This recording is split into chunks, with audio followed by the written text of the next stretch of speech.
السلام علیکم ورحمۃ اللہ وبرکاتہ۔ ناظرین، ہمارے چینل پر آنے کے لیے بہت بہت شکریہ۔ چلتے ہیں آج کی ایک نیو ویڈیو کی طرف۔ نظر کی کمزوری دور کرنے کے طریقے۔ نمبر 1، صبح اٹھ کر سرسبز درختوں کو دیکھیں۔ نمبر 2، رات کو سونے سے پہلے آنکھوں میں سرما لگائیں۔ نمبر 3، انڈے کی سفیدی کا استعمال دن میں 3 مرتبہ کریں۔ نمبر 4، نیم کے پتوں کا جوس پئیں۔ نمبر 5، بھینس کے دودھ میں بادام ملا کر پئیں۔ نمبر 6، قرآن پاک دیکھ کر پڑھیں، اس سے نظر تیز ہوگی۔ نمبر 7، نماز میں لمبے لمبے سجدے کریں۔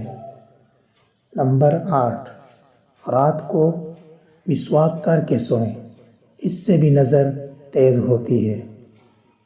برائے مہربانی ہمارے چینل کو سبسکرائب کریں، اور اگر ویڈیو پسند آئے تو ویڈیو کو لائک کرنا نہ بھولیے۔ السلام علیکم ورحمۃ اللہ وبرکاتہ۔